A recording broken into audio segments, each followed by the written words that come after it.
komoditi, bukan sebagai brand. Karena aku pernah waktu itu syuting di Kediri gitu ya, itu ada perkebunan coklatnya terbaik, tapi mereka ekspor sebagai komoditi, jadi di branding lagi di Swiss, di branding lagi di Swedia, terus dibeli lagi di sini. Iya, terus abis itu baru dijadiin ya oleh-oleh buat orang Indonesia kalau keluar gitu. Iya, jadi maksudnya kita karena bisa sendiri tuh, kita tuh belum ada brand yang sekuat itu bikinan Swiss, tapi kopi aja nggak numbuh di Swiss. Itu kayak kekuatan brand. Nah, komoditinya tuh dari Indonesia gitu. Makanya PR Indonesia betul banget. Kita harus ada brand-brand yang kuat gitu. Betul. Jangan pembelian ekspor importnya jangan sebagai komoditas aja. Itu PR sih ya, PR kita ya. Meskipun sekarang brand udah banyak sih yang lokal yang bagus-bagus ya. Maksudnya udah mulai growing nih gitu. Tapi aku berharap sih nggak akan tenggelam lah. Jadi ini awal yang baik. Semoga bisa untuk kita support lokal ya. Iya, sekaligus ikutin BDX itu daripada beli produk-produk. Betul banget. Kita support biar makin produk Indonesia. Nih, ada yang banyak nih. Iya, Swiss malah supporter Zionis Tegar. Di Indonesia ada Cafe Kolga Ko Steven, support dia.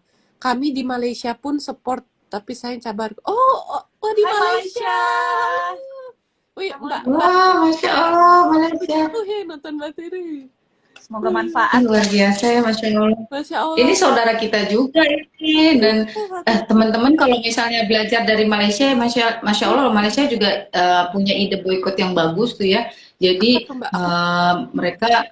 mereka buy Muslim product first gitu, supaya umat Muslimnya kuat, supaya punya kemandirian, dan itu bisa memperjuangkan nilai-nilai yang memang tadi ya, termasuk kan membela Palestina itu kan sudah jadi bagian dari primary tugas kita ya sebagai umat Muslim ya gitu. Walaupun sebenarnya ya nggak masalah gitu, yang lainnya juga sama. Waktu itu Umar bin Khattab juga pernah tuh ada kisahnya. Itu ada salah seorang akuntan yang jadi kurang lebih waktu itu yang ditanya, aduh aku kok lupa ya siapa sahabat yang ditanya ya, saat di Waqos apa ya, ntar deh aku cek lagi ya, takut daripada salah. Jadi salah seorang sahabat waktu itu diminta sama Umar bin Khattab, yang Umar bin Khattab saat itu sedang menjadi pemimpin ya, menggantikan Abu Bakar. Nah itu ada seorang yang ahli, istilahnya ahli akuntansi lah, kurang lebih seperti itu kalau sekarang ya. Nah itu orang Yahudi gitu, dan Umar bin Khattab nanya sama sahabat yang ditugaskan gitu, ini nggak ada lagi nih yang lain nih selain ini? Nggak ada, yang paling bagus ya dia. Akhirnya berapa lama gitu masih pakai orang Yahudi ini. Terus akhirnya Umar bin Khattab bilang, udah deh gini aja, coba cari yang mengerti ilmu ini tapi yang Muslim, nggak apa-apa deh nggak sejago dia gitu, nggak sejago dia, beri dia waktu. Dan akhirnya mereka sahabat merekrut gitu kan, yang kira-kira paham juga ilmu akuntansi ini kurang lebih gitu ya, ilmunya ilmu akuntansi lah anggapnya gitu, karena hubungannya dengan hitung-hitungan. Nah akhirnya lambat laun setelah berapa tahun, awalnya emang berantakan gitu ya, dikerjakan sama Muslim yang ngerti akuntansinya sedikit-sedikit ini. Tapi setelah beberapa tahun, karena dia orangnya amanah, bahkan akhirnya tugas itu lebih baik dilakukan daripada orang Yahudi yang sebelumnya melakukannya. Gitu. Jadi lagi-lagi ternyata kita ya memang harus berproses gitu. Mungkin pada saat awal-awal kita ngerasa, coklat Indonesia nggak seenak coklat Swiss nih ya. Ya iyalah, orang kita cuma diajarin nanamin tumbuhin tanaman coklat, nggak pernah diajarin mengolah coklatnya. Kita perlu waktu gitu untuk bisa menikmati hasil yang lebih baik gitu. Jadi jangan langsung dijudge gitu kan. Kita kan sering banget kan bilang gitu, kalau produk dalam negeri emang begitu sih, jelek-jelek apa segala macam. Biasanya gitu kan, ada yang nyinyir gitu ya. Iya betul. Iya, orang mereka nggak pernah dikasih kesempatan untuk berproses gitu. Nah, kalau kita mau fair, ya kasih proses juga dong gitu. Karena kan mereka mereka melawan hegemoni yang segitu rupa gitu. Dan itu yang menarik dilakukan oleh teman-teman di Malaysia gitu. Mereka memberikan porsi buat para pengusaha muslim untuk berproses, sehingga mereka yaudah yuk cari produk sama pengusaha muslim yang memang barangnya bagus untuk dikonsumsi, sehingga jadinya memperkuat kemandirian mereka. Nah itu bisa sebenarnya dipakai di kita gitu ya, iya. Supaya kita lebih punya kemandirian lagi. Kalau misalnya nih ya, kan sedih banget kita nih penghasil garam. Ya, negara Indonesia itu penghasil garam, tapi garamnya itu nggak layak diproduksi, gimana? Nggak layak dikonsumsi, gimana coba? Aneh kan? Gara-gara garam kita tercemar minyak. Iya, jadi kan pusing ya dengarnya ya. Kita itu padahal punya banyak kekayaan. Contoh, kita punya kelapa sawit bagus gitu. Tapi kita bukannya diajarin cara bikin sabun kan pakai CPO ya, crude palm oil gitu. Terus minyak goreng gitu. Enggak, kita kebanyakan kita jual tuh ke luar negeri sebagai komoditi tadi yang kata Ciki. Betul. Akhirnya kan mungkin juga negara-negara itu mengontrol kita dengan ya udah kamu mau dibeli nggak nih produknya kan gitu. Bukannya kita mempelajari bagaimana industri dari hulu ke hilir dari CPO supaya kita bisa memiliki kemandirian ya, bersuasembada dengan baik gitu ya. Kan aneh coba. Sumber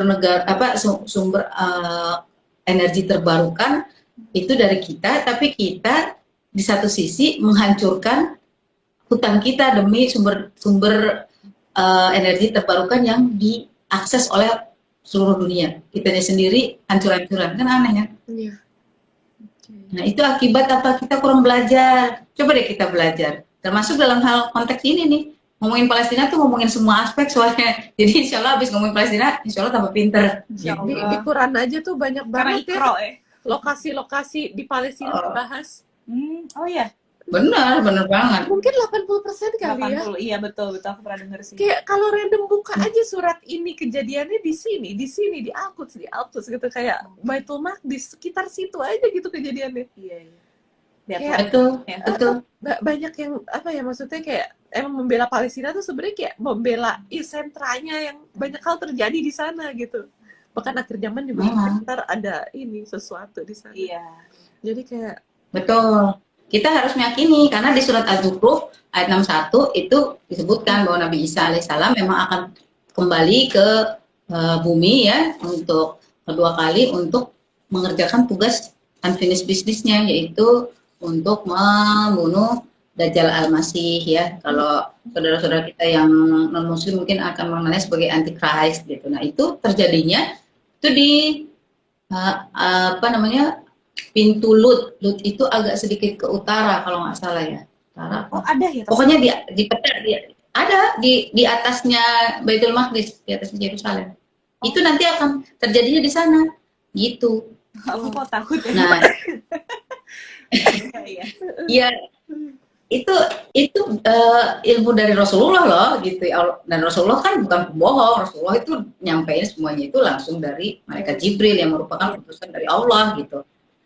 Jadi kalau misalnya kita secuek itu sama Palestina, hati-hati, ada yang harus diperiksa nih dari iman kita. Karena tadi benar kata Ciki, banyak sekali dalam Al-Quran itu membahas tentang backgroundnya Palestina. Kalau kita baca surat Maryam, bagaimana Sayyidati Maryam binti Imran ya, atau yang saudara-saudara kita yang dari agama Samawi yang lainnya mungkin mengenalnya sebagai Maria ya, Maria bunda dari Yesus gitu. Itu kan backgroundnya di Bethlehem. Bethlehem itu kan deket situ juga di bumi Palestina. Emang Bethlehem di Jerman? Enggak kan? Iya kan kalau kadang-kadang kan kita suka pada lupa sejarah gitu. Kalau kita ngomongin bahkan kalau teman-teman belajar ya secara mendetail itu kalau yang diyakini saudara-saudara Kristiani kita kan Yesus disalib. Salibnya di mana? Di Yerusalem. Masa nggak pernah belajar gitu kan, lucu gitu. Dan inilah yang makanya lagi-lagi pentingnya kita belajar. Dan Masya Allah ya, ketika orang-orang belajar itu udah tuh lintas batas gitu. Jadi nggak ada lagi sekat-sekat saya agama ini saya nggak mau bantu Palestina. Enggak, justru bahkan ada beberapa kalau teman-teman pernah tahu salah satu dari antara aktivis kemanusiaan ya dari Amerika itu, aduh terharu banget sih kalau lihat perjuangannya ini ya, Corey ya, Rachel Corey kalau pernah tahu. Oh, Rachel Corey. Ya. Itu foto dia ditabrak pas meninggal aja masih ada lomba di internet pas aku cari. Itu keluarganya gimana ya? Ngilu banget. Nah ibunya tuh berjuang buat dia di Amerika tapi kalah. Cuman tujuan ibunya tuh, aku tuh pernah lihat interview, jadi kata ibunya udah tahu pasti kalah karena tahu lawan siapa. Ya, tapi paling nggak dia membela almarhum anaknya dan dari apa yang dia lakukan paling nggak membuka banyak mata hati orang bahwa yang dilakukan Israel itu hal yang salah gitu, karena mereka juga turunan Yahudi. Iya. Setahu aku tante mamanya keren banget. Mereka turunan Yahudi tapi di Amerika, Rachel Corey dan ibunya. Betul. Jadi habis dia ya insya Allah itu ini ya apa namanya, orang-orang yang masih menjaga nilai-nilai kebenaran dalam hatinya, dia pasti akan tahu bahwa yang ngaco siapa gitu, insya Allah tahu. Gitu. Iya. Termasuk Rachel Corey ini kalau lihat dari kecil loh, kayaknya aku sempet juga deh masukin di feed, nanti aku share ya. Aku mesti scrolling juga di Instagram waktu belajar pertama-tama tentang Palestina. Jadi Rachel Corey ini dari kecil dia udah bilang bahwa saya ini pingin banget ikut istilahnya saya pingin banget ikut membagikan kedamaian gitu untuk dunia gitu. Makanya dia bercita-cita sebagai penegak HAM. Hebat tuh orang. Iya, bayangin tahun 79 lahirnya, ya Allah, meninggalnya tahun 2003. Iya, kayak itu kejadian dilindas sama bulldozer. Iya, 2003. Iya, di apa istilahnya, dilindas ya sama Zionis yang mau ngancurin rumah Palestina. Katanya sih alasannya waktu di court nggak lihat. Kenapa dia di sana? Padahal gini-gini dulu dan itu banyak gitu. Kalau lihat ininya. Orang yang ngomong gitu saya bulldozer. Mohon maaf nih. Nih ada nih. Rachel Corey. Kesel banget dengernya. Ada nih masih. Gue jadi ibunya orang yang ngomong gitu gue bulldozer. Beneran. Lo bilang lo nggak lihat nih. Sekarang gue bulldozer biar lo lihat. Ya begitu. Ya cuman kan masalahnya petingginya Amerika kan semuanya suruhannya Zionis. Jadi mau gimana lagi? Ya sih kalau aduh ya Allah, makanya aku kayak kalau baca sejarah tuh kita di satu sisi kita jadi lebih paham, tapi di satu sisi kayak kadang ngeri sendiri, terus kadang kayak ngerasa waduh gemes ya, kesel gitu apa gitu ya. Antara helpless tapi pengen melakukan sesuatu, tapi di saat yang bersamaan aku sadar bahwa ini emang PR bersama gitu loh. Tapi untuk menggerakkan hati orang emang kalau nggak ada pengetahuan nggak bisa. Maka kan yang di sebelum dia pembahasan tadi siang kan gitu. Sebelum dia dilindas, Rachel Corey. Iya, emang warna bajunya tuh kurang terang apa ya nggak sih? Terang apa? Dan dia kalau nggak kelihatan tuh kayak nggak make sense gitu. Bentar, aku cari lagi. Ada kok fotonya, ngilu deh. Tapi fotonya banyak nih. Ya Allah. Tuh, pas dia abis dilindas. Teman-teman, kelihatan nggak teman-teman? Kayak ini ya, beauty blogger begini-gini. Nah ini, ini kayak Bella Fauzi nih kalau makeup. Ya Allah. Share kayak gitu. Iya, nggak apa-apa kan ya? Nggak bisa biar teman-teman tahu bahwa. Ya nggak apa-apa, ini kan kebenaran. Kita kan ngomongin fakta. Dia tuh sampai bilang, she wearing fluorescent jacket, jadi nggak mungkin banget nggak kelihatan. Dan ini nih nggak langsung tuh bulldozer. Pokoknya kalian Google aja Rachel Corey itu. Google aja, Google pasti ketemu kok. Banyak, dan ini juga banyak kisah perjuangan ibunya sih yang ngebela. Ya iyalah. Beneran deh itu kalau gue jadi ibunya ya, yang ngomong nggak lihat sini mana yang nggak lihat, gue bulldozer lo sekarang biar lo lihat. Kesel tau.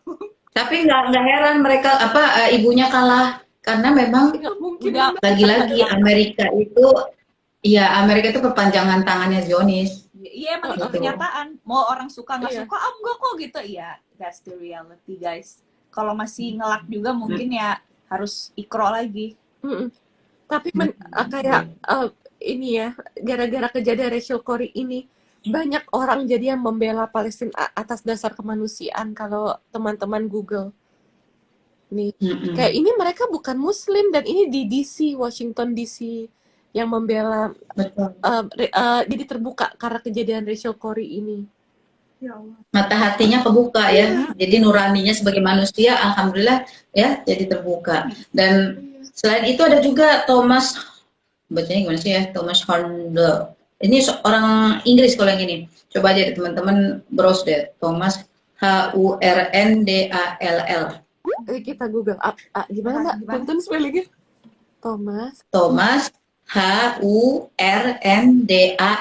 Ini juga aktivis kemanusiaan. Dia meninggal dihujani tembakan oleh Zionis. Thomas Hurndall.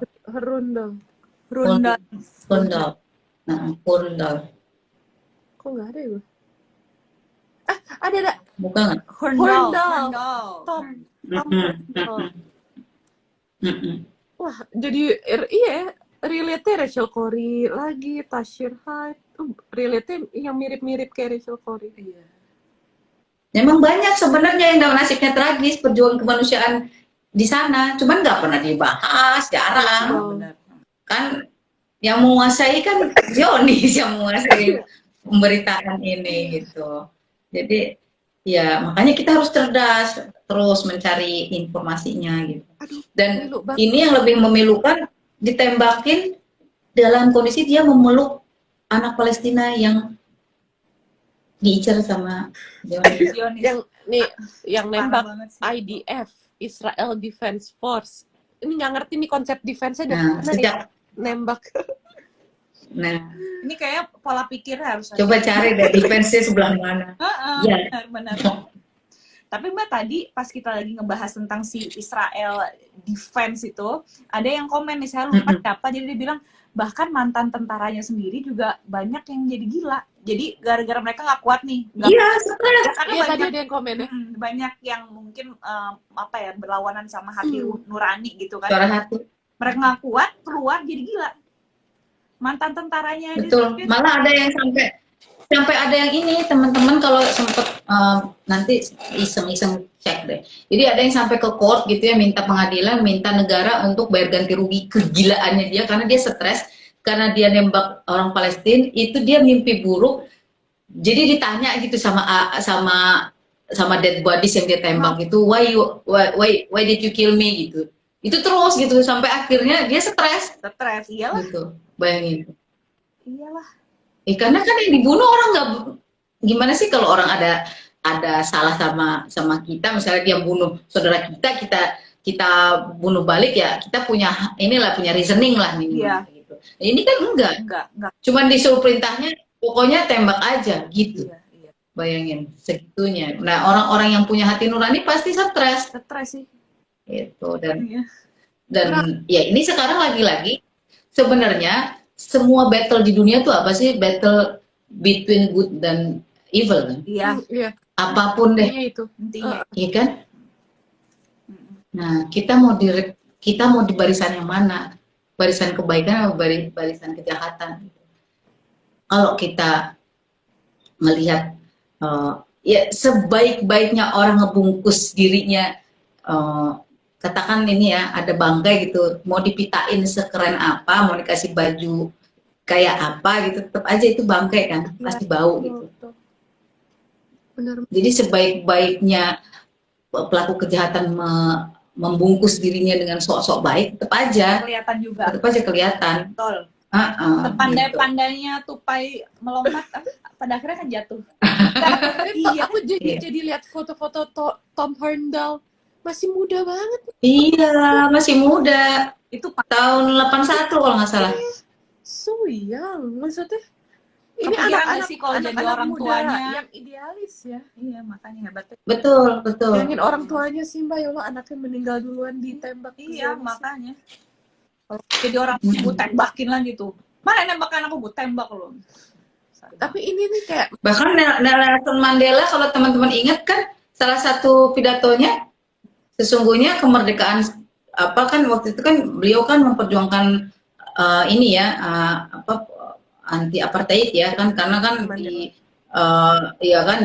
yang diperjuangkan dia sampai di penjara segala macam kan itu kan sebenarnya. Dan ketika dia dikeluarkan dari penjara, dia tetap bilang bahwa sesungguhnya perjuangan kita belum selesai selama Palestina masih dijajah gitu. Jadi sebenarnya udah segitu jelasnya loh teman-teman, makanya yuk kita bangun yuk gitu, bangun cuci muka biar sadar gitu bahwa kita are we still human gitu, atau kita udah jadi zombie. Nah coba deh kita sama-sama berkaca, bercermin gitu, lihat pada diri kita masing-masing, apakah kita masih layak disebut manusia, atau hati kita udah rusak, atau hati kita sudah membeku, ya. Karena memang ini eranya era mata satu ya. Kenapa sih udah mata satu? Iya, karena matanya itu cuma pakai mata lahir. Jadi dia lihat untung rugi nggak nih buat saya, nggak pakai mata batin. Oh, makanya disebutnya mata satu tuh itu ya, Mbak? Nggak pakai mata hati. Gitu. Kalau yang disampaikan sama Syekh Imran Hussein ya, yang dari Trinidad itu salah satu ininya tafsirnya begitu. Kenapa disebut one eye? Karena mereka cuma melihat dari data aja, dari digital gitu ya, dari semua yang sifatnya bisa dilihat sama mata lahir. Ya kalau kita ngelihat dari mata lahir kan mungkin kita lihat, oh ini pelurunya Hamas nih yang nembakin orang-orang Israel, jahat ya, selesai. Dia nggak belajar lagi. Iya, iya nggak? Aduh, ngeri banget ya. Iya. Nah, makanya pentingnya kita menggunakan mata hati itu supaya kita bisa membedakan mana yang baik, mana yang buruk. Dan mudah-mudahan dengan sharing kita ini, kita semakin bisa memahami gitu. Kita nih Allah izinkan hidup sebagai manusia di era seperti ini, itu kira-kira for what purpose ya? Gitu. Nah, iya itu. Dan itu emang harus setelah kita sharing ini juga balik ke diri teman-teman lagi sih, bagaimana teman-teman menyikapi dan mengkaji untuk diri kita sendiri. Pasti kan outputnya, efeknya ke kita beda-beda nih. Kita kan di sini insya Allah sharingnya untuk kebaikan, tapi ya pada akhirnya sampainya seperti apa ke teman-teman itu terserah teman-teman pada akhirnya mau ngolahnya mau seperti apa gitu ya Mbak ya. Yang penting kita.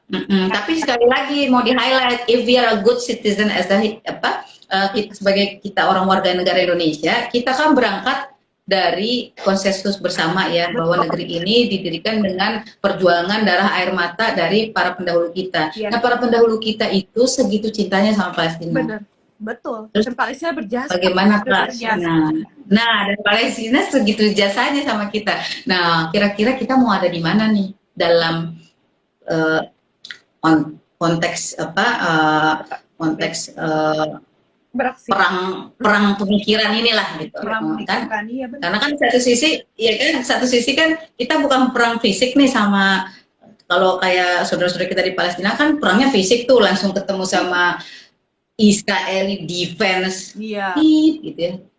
Offense garis miring force ya, yang selalu tahu-tahu dihantui dengan terornya orang-orang yang katanya defense force itu. Kita nggak ngerasain, alhamdulillah. Iya. Tapi kita perangnya di kepala. Betul. Kita bisa bantu dan di hati. Kita yang garda terdepan kan. Tadi dibahas tuh di sharing yang siang ya Mbak ya. Apa Mbak Fedi dapat? Jadi dibilang katanya kalau mohon maaf saya lupa, maafwan ustazahnya itu, tapi bagus banget, kata-kata dia yang bagus banget. Jadi dia bilang kalau memang kita bukan termasuk orang ada di garda terdepan, paling tidak yang bisa kita lakukan adalah kita support garda terdepannya itu gitu. Dan nggak cuma konteks Palestina aja. Kalau ini kan kita ibaratnya kita kalau Palestina membantu saudara-saudara kita yang menjaga Al-Quds yang ada di Palestina, karena kan kita nggak bisa ke sana gitu. Nah, terus juga kalau misalnya konteksnya nakes gitu. Nakes itu kan sebenarnya pahlawan kesehatan kan. Mereka yang ada di garda terdepan yang menjaga supaya jangan banyak lagi nih orang yang meninggal gara-gara corona, amit-amit jabang bayi gitu. Makanya garda terdepannya nakes. Yang bisa kita lakukan adalah apa yang what can we do to support them, to support nakes as garda terdepan. Karena kalau sampai mereka udah nggak ada, udah habis semua kita. Iya, benar. Jadi kalau memang kita bukan bagian dari garda terdepan, paling tidak kita support garda terdepan itu yang menjaga, yang berjuang untuk apa ya? Untuk ya keberlangsungan hidup kita. Gitu. Iya sih. Mbak Tere, di sana kan banyak anak-anak jadi kayak yatim ya. Yatim piatu. Banyak banget, bukan kayak lagi, emang beneran yatim piatu. Aduh, ngilu banget, sedih. Apa yang bisa kita lakuin buat mereka ya Mbak? Aku tuh tadi tuh kayak ngeliat teman aku posting tentang TICYG.org. Aku sampai screenshot karena aku kayak pengen ikutan. Jadi kita bisa per bulan tuh ini apa mendanai anak Palestina yang yatim piatu di sana gitu. Aku juga kurang mengerti. Jadi kayak ini gerakan patungan sebagai wujud perjuangan bersama untuk anak-anak yatim di Palestina. TIC, YG. Sebenarnya banyak banget kok yang termasuk ACT punya punya ini juga punya program kita tuh jadi sister family kalau kita mau bantu. Ya, Terus Sahabat Al-Aqsa juga punya program untuk bantu yatim piatu di Bumi Syam, bahkan kalau Al-Aqsa lebih luas lagi ya, Bumi Syam. Jadi termasuk yang di Suriah yang juga diserang sama Syiah ini ya, Syiah yang merupakan pemerintahnya di Assad gitu. Itu juga dibantu. Jadi kita ada programnya gitu, kalau misalnya mau bantu per bulan ke ibaratnya jadi orang tua asuh. Itu Adara juga punya gitu. Khadijati Foundation juga punya. Alhamdulillah kita ya, Masya Allah, lembaga-lembaga filantropinya tuh masih banyak yang peduli. Tinggal kitanya nih, rakyat Indonesianya punya concern juga nggak gitu. Karena kalau dari lembaga filantropi kan itu kan sekelompok orang yang punya semangat kemanusiaan tinggi ya, untuk sama-sama berjuang membantu saudara-saudara kita yang ada dimanapun, tidak hanya di Palestina tuh ya, termasuk yang di Suriah, di Yaman, Yamannya juga kan lagi perangnya sejak 2000 berapa tuh, 2012 ya. Terus Rohingya kemarin juga kebanjiran ya. Nah, terus Uhyur ya, terus banyak tempat ya yang ya, karena memang dunia ini the battle of tadi goodness dan evil gitu. Jadi dimanapun tempat peperangan itu terjadi, kita yang masih punya sedikit kebaikan, insya Allah kan nanti kalau di dalam kondisi the end of the world kita dinotis sebagai ini beratan kebaikannya lebih banyak nih daripada kejahatannya, insya Allah jadinya kan boleh masuk surga ya. Kan gitu kan yang kita yakini ya, gitu. Nah, yang di agama samawi lainnya pun tetap loh, kan nggak bisa ujuk-ujuk hanya dengan jalan menerima satu istilahnya, kalau kita kan harus syahadat gitu. Kalau teman-teman yang Nasrani menganggap bahwa harus dengan menerima jalan salib, enggak, tetap harus jadi orang baik, iya dong. Kalau enggak adil dong. Masa penjahat cuman karena sekedar menerima salib terus tetap boleh jadi orang jahat? Itu enggak, tetap aja. Coba aja buka, harus ada ayat pertobatan, gitu kan. Ini kita ngomongin ini deh, ngomongin secara lintas interfaith lah gitu ya, supaya kebuka gitu mindsetnya. Karena lagi-lagi dalam Islam tidak ada paksaan dalam Islam, karena sudah jelas, alhamdulillah di Al-Quran sudah jelas mana yang hak, mana yang batil, gitu. Nah, lagi-lagi kita ini hanya diminta untuk optimize our brain ya, kita optimalkan nih otak kita untuk berpikir. Kira-kira kita nih kalau sampai nanti udah jadi jasad, kira-kira mau di-notice, dikenali sebagai oh iya almarhum atau mendiang orang baik, apa oh itu emang orang jahat. Nah, mendingan kira-kira kita dari sekarang udah mikir nih, kita mau dikenang sebagai apa gitu. Inilah sebagai orang baik atau sebagai orang waktunya sekarang ini, mumpung ya Allah masih ngasih kita waktu, mumpung masih hidup ya, karena kita nggak pernah tahu. Kemarin ada beberapa teman masih sehat ya, alhamdulillah, pulang nggak balik lagi, pulangnya ke rahmatullah. Ya, termasuk ada beberapa saudara ya, kakak ipar yang pulang ya. Kita juga ada, kita nggak tahu kapan giliran kita. Ada juga ya turut berduka ya Mbak, karena emang ini semua kena loh, subhanallah. Maksudnya kalau dulu kan kita dengarnya di Cina korbannya banyak kan gitu ya, 2 tahun lalu ya nggak sih, ya kejadian juga nih di negara Amerika juga kena. Kita dulu belum sebanyak ini. Sekarang ya Allah, tetanggaku baru meninggal ya, astagfirullahaladzim, banyak banget sekarang kematian. Terus kira-kira apa kita nggak mau mikirin afterlife kita, ya nggak sih? Iya betul. Exactly. By doing this, insya Allah dengan kita memilih untuk mensupport saudara-saudara kita di Palestina, insya Allah ya, ini akan terhitung sebagai kebaikan sekecil apapun, insya Allah tercatat sebagai kebaikan, Mungkin. ya dengan niat kita ingin supaya pencipta kita mengingat kita sebagai hambanya yang baik. Mudah-mudahan itu bisa jadi platform kita dalam berbuat kebaikan, mensupport Palestina. Lagi-lagi sudah segitu banyak alasan untuk bela Palestina. Kira-kira Banyak banget. apakah kita sudah mulai paham atau kira-kira perlu diulang lagi? Nah, nanti kalau perlu diulang lagi gantian ya live-nya di tempatnya Mbak gitu. Iya. Tapi gantian Mbak yang cerita, Aki yang dengerin ya, Ciki ya. Banyak Mbak, ilmu aku belum banyak. Kan tadi udah di share gantian. Nanti habis itu masuk ke IG ku, nanti Ciki yang cerita gitu. Insya Allah habis itu kita bisa makin paham semuanya ya nggak sih? Mbak, Insya Allah, iya benar.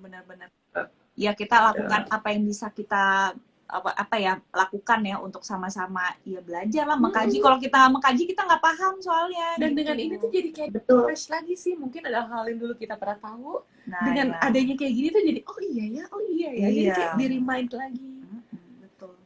Benar. Benar. Makanya disuruh ulang kan, dibaca diulang-ulang kan, bacanya 3 kali disuruh. Ikro 3 kali kan? Karena repetisi itu ibunya pengetahuan. Iya. Wow, Semakin benar. sering kita mengulang, jadi pengetahuan yang kita punya kita ceritain lagi itu insya Allah akan makin nempel juga gitu ya. Sehat-sehat ya Mbak Tere. Insya Allah, makasih banyak Mbak Tere, sehat-sehat selalu.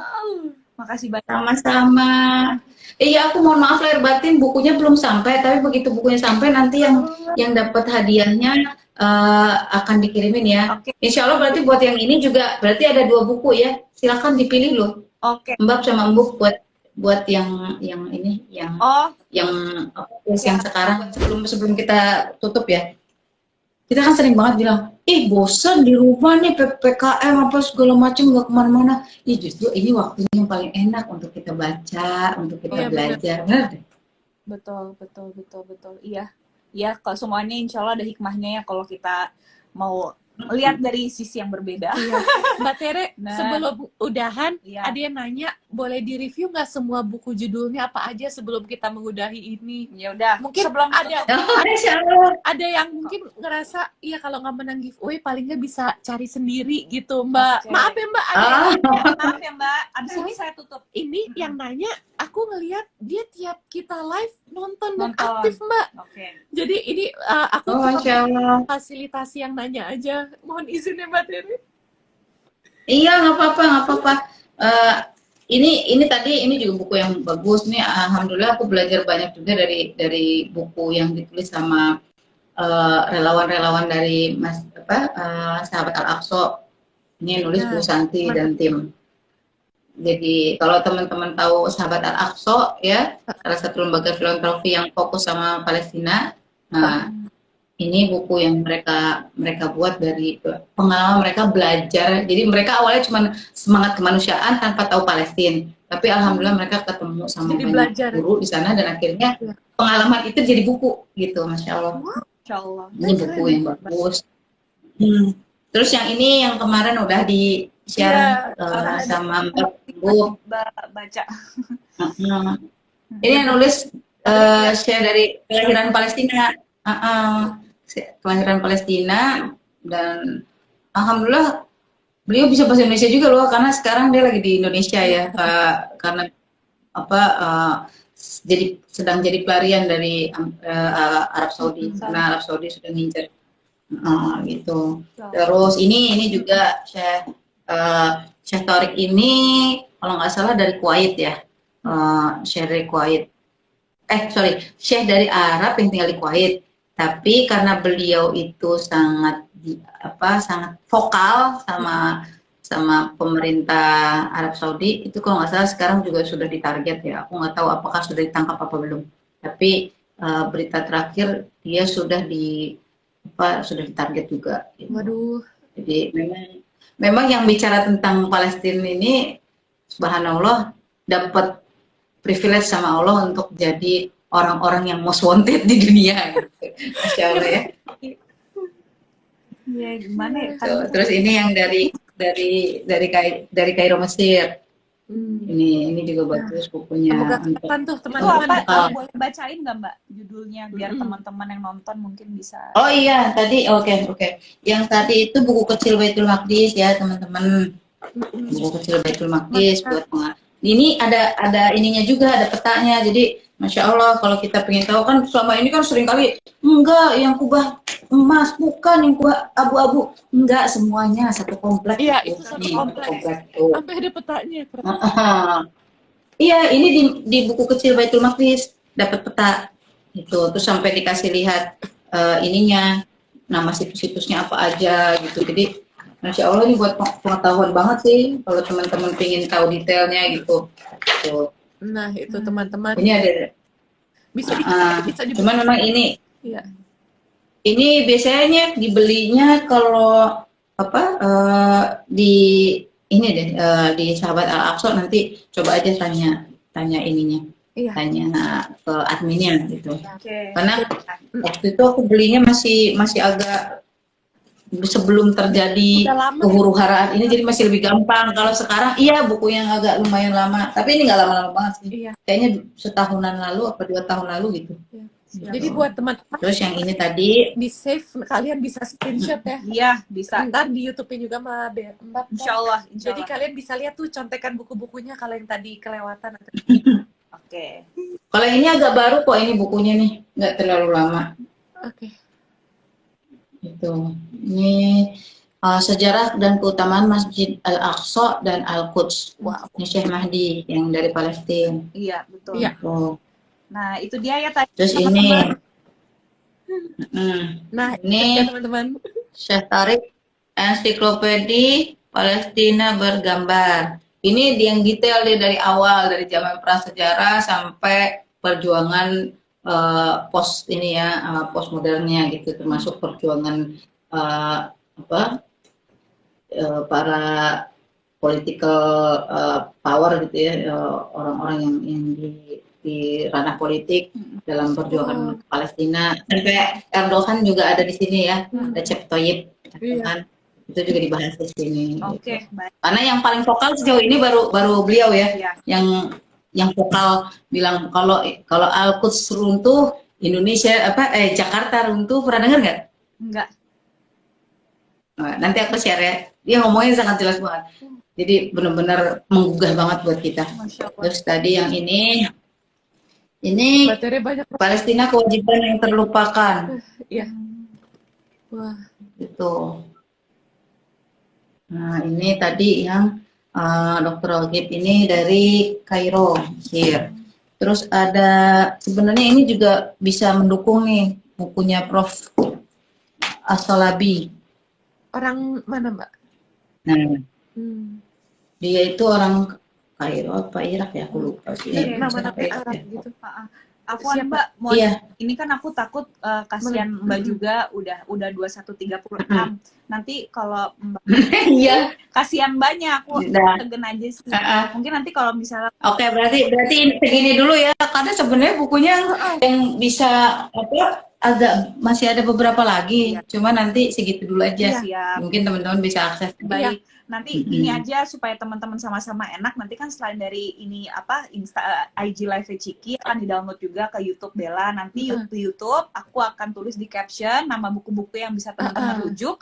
Nah, nanti aku tanya sama Mbak Tere. Itu lebih enak, Mbak. Listnya aku minta ya. Nah, nanti dari list Mbak Tere akan aku sertakan di caption. Atau enggak di foto di sampingnya atau apa gitu. Bisa memudahkan teman-teman. Iya, ya. Soalnya tadi banyak itu. Banyak gitu kan. Kasihan Iya, nanti insya Allah kalau pekan depan kita masih ada kesempatan, insya Allah kita bahas tentang tokoh-tokoh yang kekinian ya, termasuk Bella Hadid ya, dan Gigi Hadid ya, Ronaldo, itu semua belain Palestina loh gitu. Nah, ntar kita bahas yang lebih kekinian lagi ya. Kalau yang tadi kan masih yang ruangnya lingkupnya aktivis. Nah, sekarang ngomongin tentang orang yang public figure biasa aja gitu ya, maksudnya yang bukan aktivis gitu, tapi betul gitu. Apa aja relate. Iyalah keluarga itu kan masih keluarganya itu Hadit. Dua Lipa. Iya, Dua Lipa tuh Albania ya. Iya. Tapi aku juga pernah ngelihat sih Albania tuh banyak Muslim ya di Eropa. Maksudnya Muslim di Eropa banyaknya dari Albania. Diambil manfaatnya teman-teman, kalau ada salah-salah kata kami mohon maaf. Iya. Semoga bermanfaat live hari ini ya untuk menambah wawasan kita insya Allah. Dan pastinya terima kasih tidak terhingga untuk Mbak Tere. Iya, makasih banyak Mbak Jazakallah khairan, Mbak. Sama-sama, Masya Allah. Wa iya pun. Semoga semuanya tercerahkan ya. Iya, amin. Insya Allah. Dan buat teman-teman semua yang udah rajin nonton, iya, makasih. Kadang di DM Kak, ada lagi kan minggu ini oh, iya? lagi. Iya, ada yang beberapa DM. Iya ada nanti ini ya tunggu waktunya dari Mbak Tere karena punya Mbak Tere nih. Jadi teman-teman di sini makasih udah nungguin dan makasih ya teman-teman. Kita semua pasti punya cara untuk terus menunjukkan pembelaan terhadap Palestina dari apapun itu, hal sekecil apapun, bahkan dari sikap kita untuk membeli sesuatu yang lebih conscious itu pasti insya Allah akan berdampak. Jadi kita ambil peran masing-masing aja, peran yang sanggup untuk kita lakukan, just do it untuk membela Palestina. Itu dia. Ya, pasti kita semua punya peran kok. Tidak ada yang bisa kita lakukan ya. Iya, benar sekali. Sekali lagi terima kasih banyak Mbak Tere dan teman-teman semua yang sudah bergabung. Sama-sama, Masya Allah. Lipat. Nanti yang milih jawabannya Mbak Tere, terus nanti diinfokan ya? Iya, kayak kemarin aja. Ya, untuk satu orang ya, mohon maaf nih, satu orang pemenang aja. Yang lainnya nanti dicatat. Iya, soalnya masih ada pekan lagi insya Allah ya. Pekan ke depan lagi insya Allah kan masih ada lagi. Aku sambil ngumpulin buku-buku lagi. Siap Mbak, siap Mbak. Pokoknya saya ngikut aja. Iya. Oke, Mbak Tere terima kasih, sehat-sehat ya Mbak, jaga kesehatan. Iya, amin, insya Allah. Sama-sama ya, salam buat ibu, buat ayah semua ya. Siap. Iya, sama-sama. Amin, ya Allah. Salam buat semuanya juga Mbak Tere. Ya, sinyal. Iya, oke. Barakallah, assalamualaikum. Makasih banyak, sehat-sehat. Good night, Mbak. Amin. Izin pamit ya. Waalaikumsalam.